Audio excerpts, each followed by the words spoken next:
Welcome to reading about Green Shoots of Discovery, brought to you by Wellbeing, Mindfulness, Creativity, and Escape, and the Breathe magazine. And today we're choosing page 102 on Make Time for Yourself. Green Shoots of Discovery. Growing a tree is not just wonderful for the environment, it's personally satisfying to watch it flourish from seed, sapling, and beyond. Growing deeply affected by the demise of many of the UK's elm trees in the 1970s, novelist Sheila Jeffreys pledged that on each birthday she would plant a tree seed for each year of her life. Over the years that have followed, she has joyfully raised many specimens.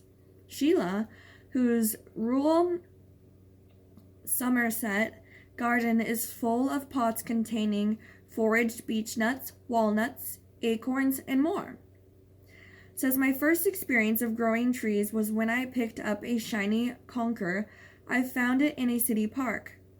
I still recall my sense of wonder as I watched it germinate and grow. It's this fascination, interwoven with concern for loss of habitat, that moved Sheila and her husband Ted to plant a forest of dreams on a 50-acre site in Cornwall. Over the course of 10 years, with just 2 spades, a wheelbarrow, and a collection of saplings grown from gathered seeds natured,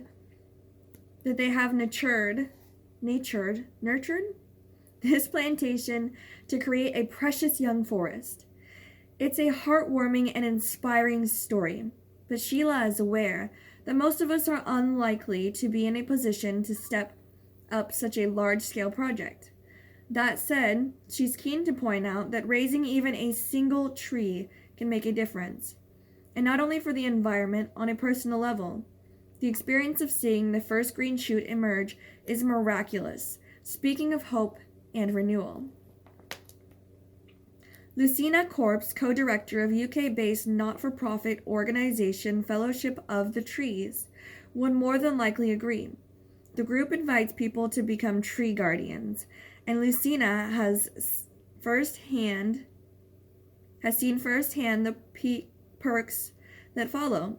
Apart from the environmental benefits of healthy tree cover, we understand the close relationship that humans need with nature for mental well-being, she says. Growing trees from seed is a great starting point in deepening this connection. It provides a way to have contact with nature, which is accessible to all, bringing a sense of contribution, stewardship, and community. Virtue of patience and letting go.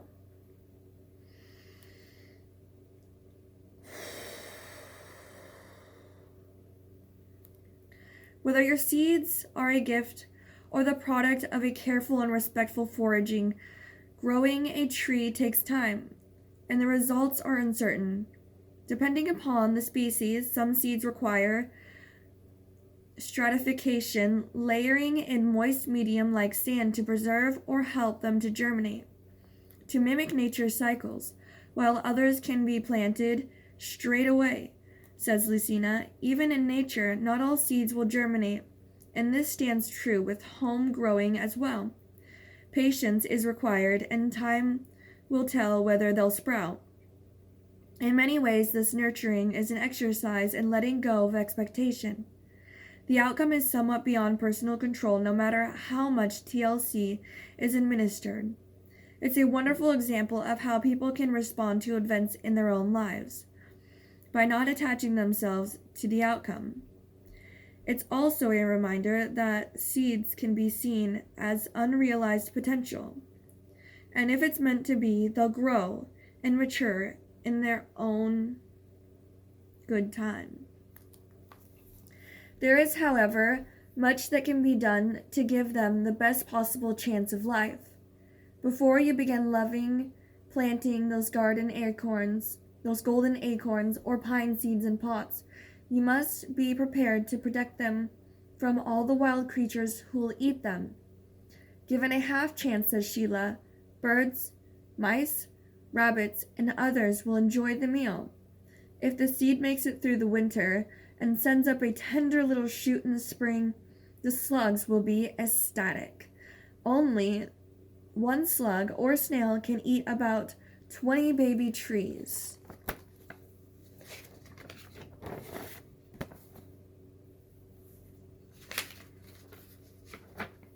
Can eat about 20 baby trees in one night. So either keep them in a cool, mouse-free garden house, or if they're outdoors under a cage wire, you can use vine shelves over individual pots, but even this tough mesh can be chewed by a determined squirrel or a magpie. To see a green sapling reach for the light is wonderful, but it's just the start of a long journey. Once the seeds have germinated, they'll need intense care, though their first 2 years, especially in dry summers, Sheila says, weed them, shade them, and water them daily, and you will be rewarded with robust little trees. It's a brilliant gift to Mother Earth. Get going. You can obtain free seeds from organizations such as Fellowships of the Trees. But if you'd like to find your own, autumn is a good time to go foraging in woodlands and parks. There are 5 types of seeds: nuts, pods, wings, cones or brackets, and fruit, and pipes or stones. You might be familiar with some, such as acorns, hazelnuts, and horse chestnuts, conkers. Others, such as those of rowan, blackthorn, or elder, might not be as recognizable. If you're not sure about the varieties, take an identification guide when foraging. Examine the seeds carefully to ensure there's no visible damage or infestation before putting the healthiest ones in a paper bag and labeling them accordingly. Get prepping. Some seeds, such as horse chestnuts, oak, sycamore, and goat willow, don't require regermination treatment and can be planted into soil straight away. Others, such as beech, black walnut, and alder, benefit from require a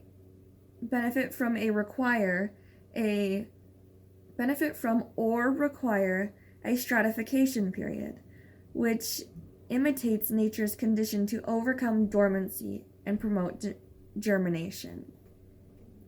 There are 2 significant methods, warm and cold, and the process varies depending upon the species. For both options, the seeds are first placed in clearly labeled and dated containers of slightly moist horticultural sand. Next, they are either left at room temperature or placed in a fridge for a period of time, which, depending upon species, can be anything from 4 to 40 weeks. Some seeds, such as small leaf, lime, holly, and wild cherry, benefit from going through both methods, usually starting with the warm process. Get sowing. Check seeds often for signs of germination and sow them as soon as a root appears. Lucina says one option is to upcycle any 1 liter milk or juice carton you have on hand. Make sure they're sterilized before lying them horizontally. You'll need to punch through some drainage holes and fill with free draining, organic peat-free compost mixed with sand. Alternatively, use 20 centimeters eco-friendly pots. Plant 5 small seeds in each container. If it's a nut, it will need its own pot. As a guide to ensure optimum growing conditions, sow seeds to the same depth as their diameter. For example, birch seeds with a 1 to 2 millimeter diameter require only a slight covering of soil, whereas larger acorns with a 1 to 2 centimeter diameter are sown about 2 centimeters deep. If possible, place outside in a shady area and protect them from hungry creatures. Check them regularly and keep the soil moist but well drained. Get planting. When the seeds are about 5 centimeters tall, replant into extra deep rose pots. Slow-growing trees such as oak can be left for a couple of years, while faster-growing species such as birch might need potting on after a year, especially to a temporary pot to grow more freely or to their own final home where they can mature. An ideal time to move trees is late autumn. If you have the task of replanting, take great care not to damage the roots and stems, and make sure the roots don't dry out at any point. If you're raising trees as part of a tree conservation project, your saplings might already have a good home waiting for them. Otherwise, donate them to a local tree planting schemes, or you could even look into following Sheila's example and take steps to plant a magical forest of dreams as a legacy for future generations. Words, Carol Ann. For more information about Sheila's Forest of Dreams, visit SheilaJeffries.com, while future details of Lucina's work can be found at the Fellowship of Trees, tree planting projects, and tips can also be found at wildseedprojects.net, treenation.com, a treegrowing.tcv.org.uk. Seeds of happiness. Try your hands at raising these species. Hazel. In mid to late September, collect hazelnuts directly from the tree when they're easiest to remove from the husk. Put the nuts in water. If they sink, they have a good chance of growing. Discard any that float. Mix a handful of nuts with an equal amount of horticultural sand and place in a container with good drainage. Leave in the shade, away from mice. At the end of February, check for signs of germination. Sow 2 seeds per pot, about 2 centimeters deep. Water them. Keep the soil moist. Silver birch. In late August and during September, gather seeds, known as stromboles, from the silver birch tree. Place them in a cotton bag and soak them in cold water for up to 48 hours before allowing them to dry. Then pop them in a plastic bag containing moist sand and refrigerate for 4 weeks to aid germination. In April, sow up to 10 seedlings per pot. Birch grow quickly, so be prepared to repot and plant within the year. That's exciting. Scots pine. It is not easy to access pine cones directly from the tree, so look for cones that are freshly dropped on the ground and still contain their seeds. Although pre-treatment isn't required, germination can be improved with 4 weeks of cold stratification before the intended sowing date. Mix seeds with moist sand and place in a plastic bag in the refrigerator. In April, sow thinly into trays and cover with a fine layer of sand.